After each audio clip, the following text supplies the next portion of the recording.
नमस्कार, मैं हूं हृदय यादव और आप देख रहे हैं यूएस टीवी इंडिया।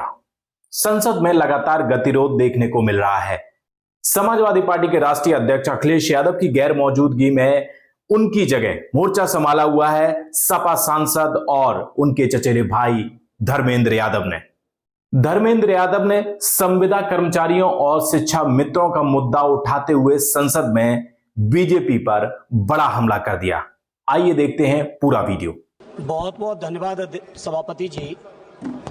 सभापति जी, आज आपके माध्यम से देश की सरकार के सामने और देश के साथ साथ कई प्रांतों की सरकारों के भी सामने समाज के उन सबसे ज़्यादा मजबूर लोगों की आवाज़ उठाना चाहता हूं, जिनको हम लोग संविदा कर्मियों के नाम से जानते हैं। सभापति जी, अभी पिछले दिनों केरल की आवाज़ उठी आशा बहुओं की, और इसी तरह के हालात पूरे देश के अंदर हैं। अगर हम केवल उत्तर प्रदेश की बात करें सभापति जी, तो आशा बहुएं अकेले 4 लाख, इनको केवल रजिस्ट्रेशन के लिए 2000 रुपए मिलते हैं और 600 रुपए पर केस मिलते हैं। रोजगार सेवक लगभग 40,000, केवल 8850 रुपए। शिक्षा मित्र 1,48,000, इनका मानदेय केवल 10,000। आंगनबाड़ी शाखाएं और उनकी आंगनबाड़ी कार्यकर्ती लगभग 7.5 लाख, और इनको मानदेय मिलता है केवल 5,000 और 2700। इसी तरह से अनुदेशक लगभग 40,000, मानदेय केवल 8700। इसी तरह से पंचायत सहायक लगभग 40,000, मानदेय केवल 5,000। इसी तरह से रसोईया 3,76,796 और मानदेय केवल 2,000।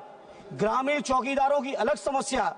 सभापति जी, मैं आपके माध्यम से केंद्र की सरकार जिसने लगातार वादे किए रोजगार देने के, लगातार भाषण चलते हैं 5वीं अर्थव्यवस्था के, आखिर ये अर्थव्यवस्था, आखिर ये इतना जो देश के अंदर संपन्नता, जो डंका बजा रहे हैं बीजेपी के लोग, जो बातें करते हैं बड़ी बड़ी, जो बातें करते हैं डबल इंजन की, जो बातें करते हैं दुनिया में सबसे बेहतर इकोनॉमी की। मैं पूछना चाहता हूं, अकेले उत्तर प्रदेश के अंदर लगभग 18 लाख कर्मचारियों का ये हाल है। अगर इसी रेशियो में देखेंगे तो पूरे देश के अंदर लगभग 1 करोड़ से भी ज्यादा कर्मचारियों की दुर्दशा है। और साथ ही साथ सभापति जी, आश्चर्य इस बात का है, इसमें कहीं भी बाबा साहब भीमराव अंबेडकर जी के बनाए हुए संविधान में जो हमें रिजर्वेशन मिलना चाहिए दलित भाइयों को, जो रिजर्वेशन मिलना चाहिए पिछड़ों को, कहीं उसका कोई प्रावधान नहीं है। दिन नित नए षड्यंत्र, कैसे रिजर्वेशन को खत्म करें। रिजर्वेशन अगर सीधे खत्म नहीं कर पा रहे हैं तो आउटसोर्सिंग के माध्यम से खत्म कर दें। आउटसोर्सिंग कर्मचारियों का इतना शोषण हो रहा है सभापति जी कि मन चाहे एजेंसियां हायर हो रही हैं। वो एजेंसियां अगर 10,000 रुपए सरकार पेमेंट करती है तो 3,000 से ज्यादा पेमेंट कर्मचारियों तक नहीं जाता है। सभापति 1 मिनट लेंगे बस, बहुत महत्वपूर्ण सभापति जी।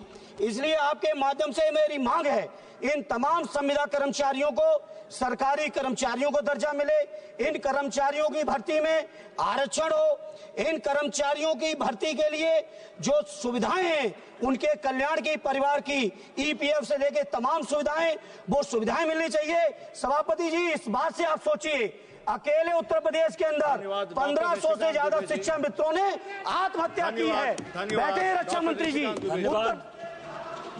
धन्यवाद सभापति महोदय। धन्यवाद। आप बैठिएगा प्लीज, आप बैठिएगा प्लीज, आप बैठिएगा। सभापति महोदय, मैं जिस दिन से इस पार्लियामेंट में आया हूं, मैं लगातार एक मुद्दे के बारे में इस सदन का ध्यान आकृष्ट करते रहा हूं और सरकार को हमेशा जगाता रहा हूं।